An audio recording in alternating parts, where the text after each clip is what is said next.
তিনি আমাদের রাসূল মুহাম্মদুর রাসূলুল্লাহ সাল্লাল্লাহু আলাইহি ওয়াসাল্লাম।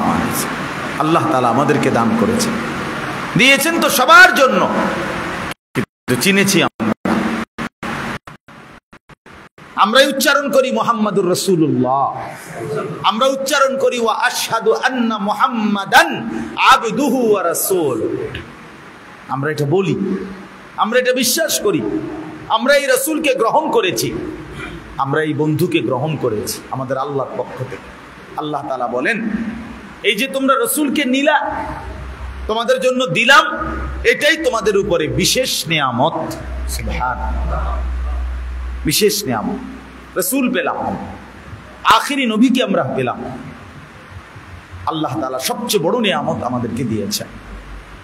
এবার আল্লাহ তাআলা বলেন যে হে ঈমানদার বান্দা, তাহলে তুমি প্রথম বুঝলা যে আমি আল্লাহ ঈমানদারের উপরে সবচেয়ে বড় যেই নিয়ামতটি দিলাম সেটা হলো আমার রাসূল দিলাম, আমার বন্ধুকে দিলাম, আমার প্রিয়কে দিলাম। এখন প্রশ্ন হলো কেন দিলাম?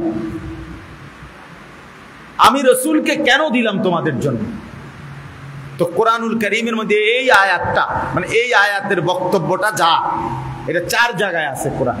মোট কোরআন শরীফে 4 বার এই একই কথা আল্লাহ বলছে যে কেন আমি রাসূল পাঠাইলাম, কেন এই সবচেয়ে প্রিয় বন্ধুকে তোমাদের জন্য দিলাম, কেন? তোমরা সবাই তার নামে যখনই সুযোগ পাইবা জিলাপি খাইবা, এই জন্য দিলাম। তোমরা আমার এই বন্ধুর নামে যখনই মন চায় বিরিয়ানি খাবা, আর খিচুড়ি খাইবা, আর 2 আন করে জিলাপি লেবা সবাই, এই জন্য রাসূল দিস। এত বড় শ্রেষ্ঠতম রাসূল দিল, জিলাপি খাওয়াইল। কি পরিমাণ দুর্ভাগ্য বলে, কি পরিমাণ বদনসিব যে এত বড় শ্রেষ্ঠতম রাসূল পেয়ে আমরা তাকে মূল্যায়ন করলাম। আমাদের মূল্যায়নটা হলো এই যে আমরা তার নামে 2 একটা সিহুলি কইয়া আমরা কিছু বিরিয়ানি, কিছু খিচুড়ি খাই। অফ, কত বড় মহান রাসূলকে আমাদের মূল্যায়ন। কোরআনুল কারীমের মধ্যে আছে, আল্লাহ তাআলা বলেন, কুল ইয়া আইয়ুহান নাস ইন্নী রাসূলুল্লাহি ইলাইকুম জামিআ। হে নবী, আপনি বলে দেন, হে পৃথিবীবাসী, গোটা সমস্ত মানবতা, সমস্ত মানুষরা শোনো, ইন্নী রাসূলুল্লাহি ইলাইকুম জামিআ, নিশ্চয়ই আমি মুহাম্মদ তোমাদের সকলের জন্য আল্লাহর রাসূল, সবার জন্য আমি রাসূল। ইতিপূর্বে যত নবী এসেছে সমস্ত নবী নিজ নিজ কওমের জন্য এসেছে, আর আমাকে আল্লাহ তাআলা সারা পৃথিবীর জন্য পাঠিয়েছে। কোরআনুল কারীমের মধ্যে আছে, ওয়ালাকাদ আরসালনা নূহান ইলা কওমিহি, আল্লাহ তাআলা নূহকে রাসূল বানালেন তার কওমের নিকট। ওয়া ইলা আদিন আখাহুম হুদা, আল্লাহ তাআলা বলেন আদ জাতির নিকটে আমি আল্লাহ তাদের ভাই হুদকে নবী বানালাম। এইভাবে ধরে ধরে আল্লাহ বলছেন, ধরে ধরে আল্লাহ তাআলা বলছেন। ওয়া ইলা সামুদ আখাহুম সালিহা, সামুদ জাতির কাছে আমি আল্লাহ তাআলা সালেহ নবীকে পাঠালাম। তাহলে আগে সমস্ত নবীরা নিজ নিজ একটি নির্দিষ্ট অঞ্চলে নির্দিষ্ট একটি কওমের জন্য নবী হতেন, কিন্তু আল্লাহ তাআলা বলেন এবার যাকে পাঠালাম তাকে আমি গোটা আলমের জন্য পাঠাই। ওমা আরসালনাকা ইল্লা কাফাতাল লিন্নাস, আল্লাহ বলেন আপনাকে আমি রাসূল বানিয়েছি কাফাতাল লিন্নাস, সারা বিশ্ব মানবতার জন্য, সারা পৃথিবীর মানবতার জন্য। শুধু মানবতার জন্য আপনি, শুধু মানুষের জন্য না। আল্লাহ বলেন আরো এক ধাপ আগায়া বলেন, বন্ধু আরো আগায়া বলেন যে যত কিছুর রব আল্লাহ তত কিছুর রহমত মুহাম্মাদুর রাসূলুল্লাহ। আপনি বলেন আমি হলাম রব্বুল আলামিন, আপনি হলেন রাহমাতুল লিল আলামিন।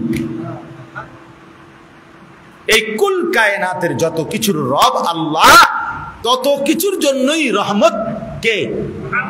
মুহাম্মাদুর রাসূলুল্লাহ সাল্লাল্লাহু আলাইহি ওয়াসাল্লাম। তাইলে কত বড় রসুল আমরা পেলাম। আরে বাপ, আন্দাজ করা উচিত, আন্দাজ করা উচিত, কলিজা দিয়া উপলব্ধি করা উচিত আমার নবী কত বড় নবী, আমি কত বড় শ্রেষ্ঠতম রসুলের উম্মত, আমার মর্যাদাটা কেমন।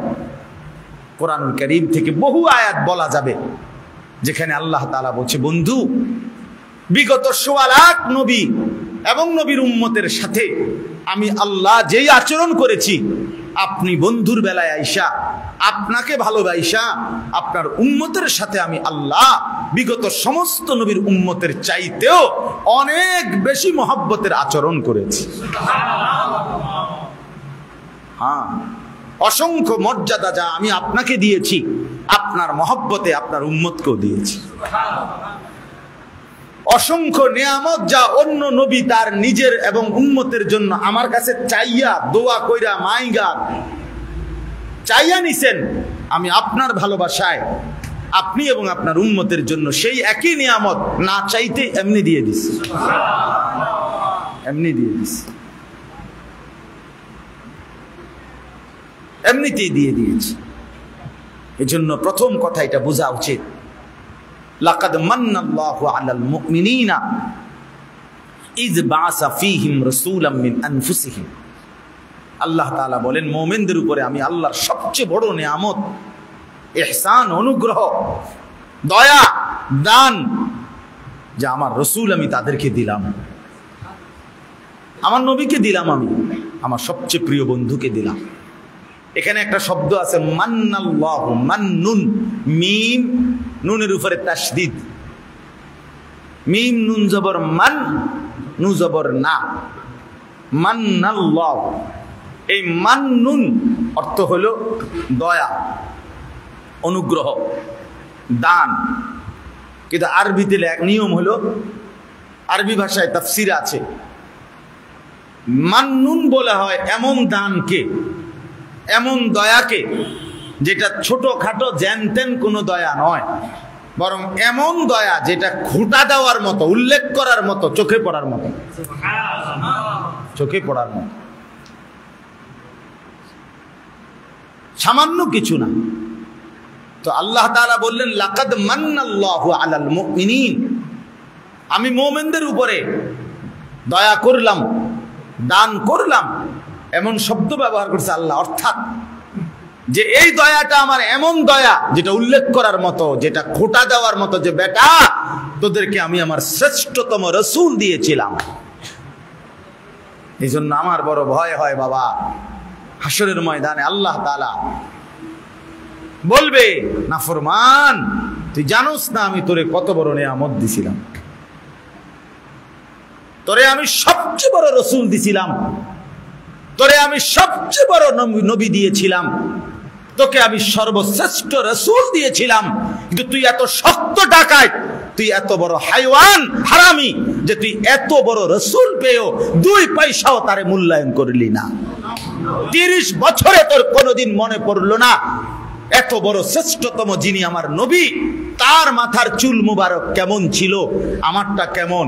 30 বছরে কোনোদিন মনে পড়লো না তিনি কিভাবে খাইতেন, তিনি কিভাবে ঘুমাতেন, তিনি কিভাবে হাঁটতেন, তিনি কিভাবে চলতেন। তার মতো আমার হওয়া উচিত। আল্লাহই বলছেন, আল্লাহই বলছেন, আল্লাহ অনুসরণ করতে বলছেন, ফাত্তাবিউনি ওয়াত্তাবিউহু আল্লাযীনা ইয়াত্তাবিউনা। বারবার আল্লাহ বলছে রাসূলকে অনুসরণ করো, রাসূলকে অনুসরণ করো, রাসূলকে অনুসরণ করো, রাসূলকে অনুসরণ। তুমি গাদ্দার, কোনো পাত্তাই দিলা না, তুমি গাদ্দার, পাত্তাই দিলা না। আল্লাহ তাআলা তখন বলবে, ছোটখাটো গাদ্দার, কি ছোটখাটো গাদ্দার মনে হয় আপনি মনে করেন? হ্যাঁ, তো যেমন তেমন গাদ্দার না, তো যেমন তেমন গাদ্দার না। হ্যাঁ, নাফিদ ছাড়া আর কে কইছে? নাফিদ ছাড়া আর বলছি কেটা? হ্যাঁ, সাফ কথা আমার। কারো গায়ে লাগলে মাফ করে দিয়ে, শরম লাগলে দাঁড়িয়ে রাখিয়া দেন। যদি মনে হয় যে বেজ্জতি করলাম তো ইজ্জতের সাথে রাখিয়া দেন, তো ইজ্জত ফিরে আসবে। যদি বলেন সেত উঠছে, কি কইলেন হুজুর? হ, কি কইলাম, রাখিয়ালাম। সার নাম নিয়ে সেত উঠেনি। আমি তো চাই সেত উঠতো, সেত উঠলেই তো লাভ। সার না উঠেনি সেত, আমরা তো উঠে না। না, আপনি তো সেতও নাই, বেতও নাই, সেত বেদ কিচ্ছু নাই। হ্যাঁ, লাকাদ মান্নাল্লাহু আলাল মুমিনিন ইদ বাআসা ফীহিম রাসূলাম মিন আনফুসিহিম। রব্বুল আলামিন বলেন, বান্দা তুমি জানো না আমি আমার খাজানার, আমার ভান্ডারের সবচেয়ে প্রিয়জন তোমাকে দিলাম। এমন বন্ধু দিলাম, বন্ধু আমার জমিনে বসে জিব্রাইল যখন কোরআন নাজিল করত, জিব্রাইল যখন আয়েশা কোরআন পড়ত, আল্লাহর নবী তখন জিব্বা নাইরা নাইরা জিব্রাইলের সাথে পড়তেন। জিব্রাইল বলতো যালিকাল কিতাব, নবীও বলতেন যালিকাল কিতাব। জিব্রাইল বলতেন লা রাইবা ফি, নবীজি বলতেন লা রাইবা ফি। আল্লাহ তাআলা তাকিয়ে দেখলেন, বন্ধু আপনি জিব্রাইল পড়লে, আপনি যখন পড়েন মুখস্থ করার জন্য, তখন আপনি ঠোঁট নাড়াইলে, আপনি জিব্বা নাড়াইলে বন্ধু আপনার তো কষ্ট হয়। আমি মাওলা আরশ আজিম থেকে আপনার এইটুকু কষ্ট আমি আল্লাহ সহ্য করতে পারি না। এই জন্য আল্লাহ জিব্রাইল পাঠিয়ে কোরআন নাজিল করে বললেন, লা তুহাররিক বিহি লিসানাকা লিতাজালা বিহি। বন্ধু আপনি জিব্রাইল কোরআন নাজিল করিলে আপনি আর ঠোঁটও নাড়াবেন না, জিব্বাও নাড়াবেন না, আপনি শুধু শুনতে থাকবেন। আপনার কলিজায় মুখস্থ করিয়ে দেওয়া, এটা আমি আল্লাহ নিজেই দায়িত্ব নিলাম। ইন্না আলাইনা জামাহু ওয়া কুরআনা। হ্যাঁ, এত বড় রাসূল তিনি, আন্দাজে করতে পারো নাই মুসলমান। যুবক, তুমি আন্দাজই করতে পারো নাই।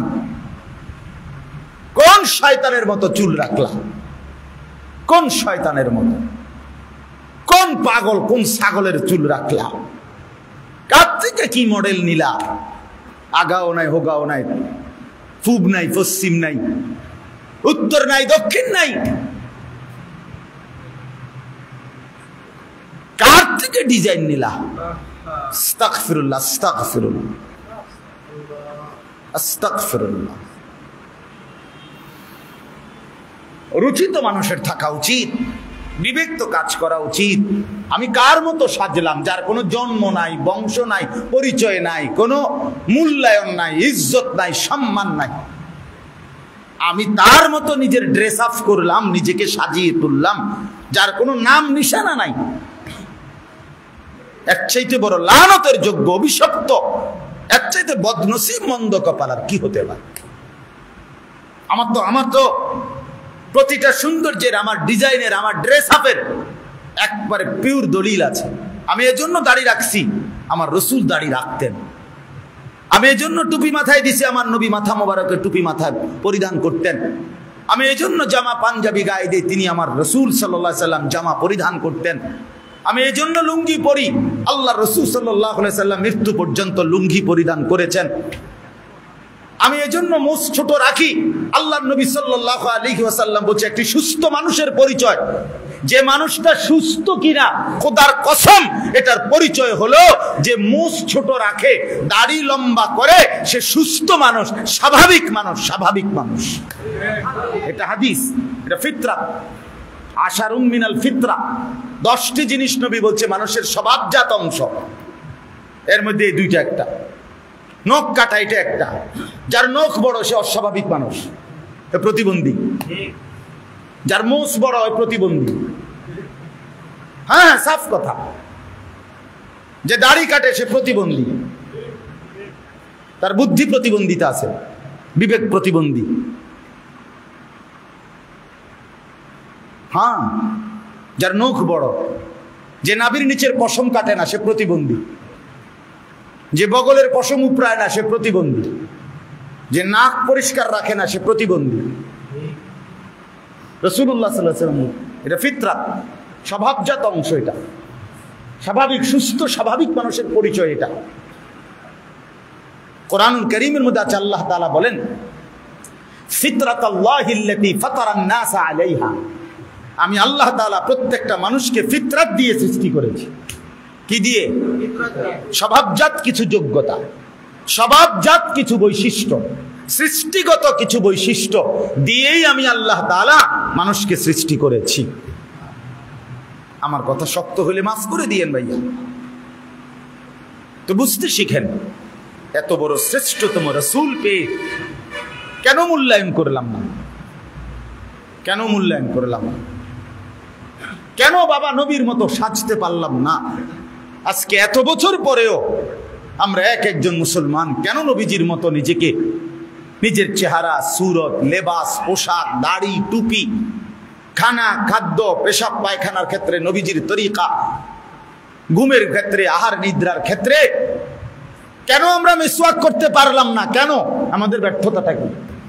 আমরা দস্তরখান বিছাইয়া খানা খাই না কেন? আমরা বাম পাও দিয়া টয়লেটে ঢুকতে আমাদের মনে পড়ে না কেন? আমরা ডান পাও দিয়া বাথরুম থেকে বাইর হই না কেন? কেন আমাদের মনে পড়ে না? রাসূলুল্লাহ সাল্লাল্লাহু আলাইহি সাল্লামকে পেয়ে আমরা খুশি না? কথা বলেন না কেন? এত বড় শ্রেষ্ঠতম নবীর উম্মত হয়ে আমরা খুশি না? তো খুশির প্রকাশ কোথায়? তোমার দি বিয়ে, তুমি দি কান্দো, কথা বোঝেন নাই? তোমার খুশির প্রকাশ কই? তো ঠিক তুমি তো রাসূলুল্লাহ সাল্লাল্লাহু আলাইহি ওয়াসাল্লামকে পেয়ে খুশি, তার প্রমাণ কই? তার প্রকাশ কোথায়? হাদিসের মধ্যে আছে, এক সাধারণ সহজ সরল সাহাবী একদিন নবী সাল্লাল্লাহু আলাইহি ওয়াসাল্লামকে জিজ্ঞেস করছে, মাতাস সাআ, ইয়া রাসূলুল্লাহ, কিয়ামত কোন দিন? নবী বলছে, আচ্ছা কিয়ামত যেদিনে হোক, ওয়া মা আ'দাত্তা লাহা, তোমার প্রস্তুতি কি সেটা কও। গোছগাছ করছো কদ্দুর, এইটা কও। এটা সাহাবী সহজ সরল মানুষ বলছে, ইয়া রাসূলুল্লাহ, নামাজ রোজা এ তো সামান্যই, যেতটুকু পারি করি, তবে আমি না আল্লাহ এবং আপনি রসুলকে ভীষণ ভালোবাসি, আপনারা ছাড়া কিছুই ভাবি না। আমার সারাক্ষণ মন চায় আপনার দিকে তাকাইতে, আপনার মতো সাজতে, আপনার মতো জিন্দিগি বানাইতে, আপনারে খুব ভালোবাসি। আল্লাহ নবী সাল্লাল্লাহু আলাইহি ওয়াসাল্লাম বললেন, তাহলে শোনো, আল মারউ মা'a মান আহাব্বা, তাহলে এটা নিশ্চিত জেনে নাও, যাকে তুমি ভালোবাসো আসলে তাকেই তুমি সঙ্গী পাবা, তাকেই সঙ্গী পাবা। মজার কথা হলো, এই হাদিসটা আমি নিজে পড়ছি, হযরত আনাস রাদিয়াল্লাহু তাআলা আনহু এই হাদিস বর্ণনা করছেন, খাদেমে রাসূল। তো উনি বলেন, হযরতে আনাস বর্ণনাকারী সাহাবী বলতেছেন যে আল্লাহর কসম, উনি বলেন আল্লাহর কসম, যেদিন থেকে আমরা মুসলমান হলাম সেদিনের পর থেকে আর কোনোদিন আমরা এত খুশি হই নাই যেদিন আমরা এই দিন, এই কথা নবী যেদিন বলছে সেদিন যেরকম খুশি লাগছে আমাদের, আর কোনোদিন আমরা এত বেশি খুশি হই নাই। নবী যে বলছে যাকে ভীষণ ভালোবাসে তার সাথে হাসরের ময়দানে দাঁড়াবে, আমরা স্পষ্টভাবে আল্লাহরে সাক্ষী রেখে ঘোষণা দিলাম আমরা রাসূলকেই ভালোবাসি, আবু বকরকেই ভালোবাসি, ওমরকেই ভালোবাসি, ওসমানকে ভালোবাসি, আলীকে ভালোবাসি। উনি বলেন, আশা করি আমি আনাস তাদের সাথেই দাঁড়াবো। আমার এই কথা ভাবলেই ভালো লাগে। উনি বলতেন, আমার এটা ভাবতেই মজা লাগে যে আমি আসলেই তো ওনাকে বেশি ভালোবাসি। তার নবী বলছে, ভালো যদি নিশ্চিত ভালোবাসি তাহলে ওদের সাথে দাঁড়াবে, তাহলে আমি তো দিল থেকেই ওনাদেরকে ভালোবাসি। লাকাদ মান্নাল্লাহু আলাল মুমিনিন ইদ বা'আসা ফীহিম রাসূলাম মিন আনফুসিহিম। এজন্য বন্ধু, রব্বুল আলামিন বলেন, ইমানদার আমি সবচাইতে বড় নিয়ামত দিলাম, আমার রসুল দিলাম, আমার রসুল। এবার আল্লাহ তাআলা বলেন কেন দিলাম? তিনটি উদ্দেশ্যে দিলাম। কয়টি উদ্দেশ্যে? এক নাম্বার, ইয়াতলু আলাইহিম আয়াতিহি। আমার বন্ধু, আমি পৃথিবীবাসীকে এই আখিরি বান্দা তোমাদেরকে কেন দিলাম? এক নম্বরে আমার বন্ধু তোমাদেরকে কোরআনুল কারীম তেলাওয়াত করে শোনাবে। এজন্য কোরআনুল কারীমের তেলাওয়াত শিখাবে, কোরআনুল কারীম তেলাওয়াত করে শোনাবে, কোরআনুল কারীম তোমাদের জবানে শিখিয়ে দেবে। এই উদ্দেশ্যেই আমি আল্লাহ রাসূলকে পাঠাইলাম। এই জন্য আল্লাহর নবীর সাথে ওই মুমিনের সম্পর্ক থাকবে যেই মুমিন আল্লাহর নবীর প্রথম জিম্মাদারি আল্লাহর কোরআন তিলাওয়াত, এই জিম্মাদারির সাথে একমত পোষণ করবে। তার মানে যে কোরআন পড়বে, কোরআন তিলাওয়াত করবে, কোরআনুল কারীমের বিশুদ্ধ তিলাওয়াত শিখবে, তারই নবীজির সাথে সম্পর্ক স্থাপিত হবে। কারণ তিনি তো প্রথম এই উদ্দেশ্যেই এসেছেন। এই জন্য রাসূলুল্লাহ সাল্লাল্লাহু আলাইহি সাল্লামকে পেয়ে খুশি, একথা যদি আপনি কসম দিল দিয়া জবান দিয়া সত্যিকারে বলে থাকেন, তার প্রথম প্রমাণ হলো আপনি কোরআন শরীফ পড়তে পারেন। যিনি কোরআনুল কারীম দেখে দেখেও পড়তে পারেন না, আপনি আল্লাহর নবীকে ভালোবাসেন না। দৈন্তান্নয় কান না, আপনি জিলাপি ভালোবাসেন, আপনি হলেন বিরিয়ানির ভোটলা। আমি খিচুড়ি মার্কা ভালোবাসেন। জি, লাইসা ফি জাওফিহি শাইউম মিনাল কুরআন কাল বাইতিল খারিব। নবী সাল্লাল্লাহু আলাইহি সাল্লাম বলেছে, যার কলিজার ভিতরে কোরআন নাই, আল্লাহর নবী বলছেন ওইটা একটা বিরান ঘর, আলগা ঘর, সারা বাড়ি, যেই বাড়িতে মানুষ থাকে না, কুকুর, বিড়াল, সাপ, বিচ্ছু, ইন্দুর, কেচ্ছা এগুলা থাকে, ওখানে মানুষ থাকে না। এই জন্য যেই দিলে কোরআন নাই, যে মানুষটা আল্লাহর কোরআন পড়তে পারে না, ওইটা আলগা ঘর, আলগা বাড়ি। তার অন্তর হইল আলগা বাড়ি, যেখানে মানুষ থাকে না, যেখানে কীট পতঙ্গ, জীব জন্তু থাকে। নবীজি বলছেন, আপনি সিদ্ধান্ত নেন, আপনার অন্তর মানুষের অন্তর নাকি বিরান ঘর, সারা বাড়ি, আমনে ফয়সালা। এই জন্য এক নাম্বার জিম্মাদারি, ইয়াতলু আলাইহিম আয়াতিহি, কোরআনুল কারীমের তেলাওয়াত।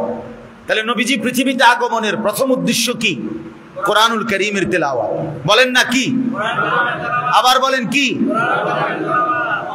কোরআন শিখেন, কোরআন পড়েন, নিজেও, বাচ্চাকেও, নিজেও, মেয়েকেও, ঘরের সবাইকে আপনি নিজেও আল্লাহর কোরআন শিখতে চেষ্টা করেন। তাইলে রাসূলুল্লাহ সাল্লাল্লাহু আলাইহি ওয়াসাল্লামের সাথে আপনার সম্পর্ক স্থাপিত হবে। সহি শুদ্ধ কোরআন শরীফ পড়তেই হবে, পারতেই হবে। আপনি বুড়া নাকি অসল, আপনি কি গ্রামে থাকেন, আপনি কি ছোটবেলায় পড়েন নাই, ছোটবেলায় মাদ্রাসায় পড়েন নাই, আপনি সারা জীবন স্কুলে পড়ছেন, কলেজে পড়ছেন, এত কথা আমার শোনার দরকার নাই। আপনি মুসলমান কিনা এটা কথা বলেন না কেন? এই মুসলমান হইলেই আপনাকে কোরআন পড়তে হবে। শিখবেন আপনি যেমনে পারেন এমনি শিখবেন, যত কঠিন হোক আপনাকে শিখতে হবে। আর আল্লাহ ওয়াদা করছে, বান্দা আমার কোরআন কঠিন নয়, 9 বছর হোক আর 90 বছর হোক, যেই শিখতে যাবে আমি আল্লাহ ওয়াদা দিলাম, আমি আল্লাহ তার জন্য কোরআন সহজ করে দিয়েছি। ওয়ালাকাদ ইয়াসসারনাল কোরআন লিযিকর। রব্বুল আলামিন বলেন, আমি অবশ্যই শিখবার জন্য কোরআন সহজ করে দিয়েছি। ইন্না আনজালনাহু কুরআনান আরাবিয়্যান লাআল্লাকুম তা'কিলুন। আল্লাহ তাআলা বলেন, নিশ্চয়ই আমি আল্লাহ আরবি ভাষায় কোরআন নাজিল করেছি। কেন জানোনি বান্দা? পৃথিবীর যত ভাষাভাষী হও না কেন তুমি, আমি ইচ্ছা করে আরবিতে কোরআন নাজিল করেছি, লাআল্লাকুম তাকিলুন, যেন এই ভাষাতেই তোমরা সকলেই কোরআন বুঝতে পারো। এজন্য পৃথিবীর যত ভাষায় যতজন উচ্চারণ করুক, আরবি একমাত্র ভাষা যেটা সবার পক্ষে শেখা সম্ভব। সুবহানাল্লাহ, সবাই পারবে এটা পারবে দেখেই আল্লাহ তাআলা আরবিতে নাজিল করছে। এজন্য কোরআন শরীফ শিখা অসম্ভব, এই কথা কোনোভাবেই কোনো যুক্তিতেই হইতে পারে না। যে এটা বলবে তার ইমানের সমস্যা। তার কিসের সমস্যা বলেন? ইমানের সমস্যা। ইমানের সমস্যা। হুজুর এ বয়সে আমি পারবো না। আপনাদের সিহন সিহন আলাপ করতেন, আপনাদের সাদোয়ানে থামান যায় না। হ্যাঁ, আপনার গফের ঠেলায় দেখ দোয়ান শুদ্ধা কাঁপে, আপনার ধমকে ছোঁড়ে। হ্যাঁ, মানুষের হাতের সাপ হয়ে যায়, মাটির তলে সাপ উঠতে যায় আপনার জারির লগে। হ্যাঁ, ঘটনা কি? আখেরাতের কথা বললে কুমায়। হুজুর আমরা এই বয়স কি আর আছে, অনারিতান কইলে ফার্মু, তার মধ্যে সাদোয়ানে গপ মারেন। হ্যাঁ, কোনো খানা দিয়ে কোনো কম নাই, দুনিয়াতে পুরা ভোগ করেন। 90 বছরের বুড়া মানুষ যদি কানে কানে গিয়া কন যে যারা ঘরের লগে ফুবি দিয়া 2 শতক ছেড়ে দিমু, কিনবেন নি? আপনি জিন্দা, একদম জিন্দা, সুজা টান টান। হ্যাঁ, সে সময় একদম ভালো। দুনিয়া রাক্ষসের মতো, দুনিয়া যদি সবটাও পায় এরপরও দুনিয়া দরকার, দুনিয়ার লোভ যায় না, আর আখিরাতের কথা মনেই পড়ে না, কবরের কথা ভাবতেই চায় না, বুঝতেই চায় না। ও মুসলমান, কেন বুঝলেন না? কেন বুঝলেন না? অতএব আমি লম্বা করতে পারতেছি না, আপনাদের কাছে অনুরোধ করলাম আজকে এই মাদ্রাসার মাহফিলে আমি এটা অনুরোধ, আমাদের জীবনের প্রথম একটা জিম্মাদারি, যারাই আমরা নবীজির উম্মত, আমরা যারা নবীকে শ্রেষ্ঠ মনে করি, ভালোবাসি, প্রিয় মনে করি, বিশ্বাস করেন আমাদের এটা জিম্মাদারি আল্লাহর কোরআন তিলাওয়াত করা, কোরআন পড়া, কোরআনের সাথে সম্পর্ক করা। আল্লাহ তাআলা বলছে ফাল্লাযীনা আমানু বিহি ওয়া আযযারুহু ওয়া নাসারুহু ওয়াত্তাবাউন নূরাল্লাযী উনজিলা মাআহু। কথাটা খেয়াল করেন, আল্লাহ তাআলা বলছে আমার রাসূলের প্রতি যে ঈমান আনবে, আমার নবীকে যে সম্মান করবে, আমার নবীকে দ্বীনের কাজে যে সাহায্য করবে, এবং আমি আমার নবীর উপরে যেই কোরআন নাজিল করেছি সেই কোরআনকে যে অনুসরণ করবে, উলাইকা হুমুল মুফলিহুন। আল্লাহ বলে এরাই সফল জান্নাতি।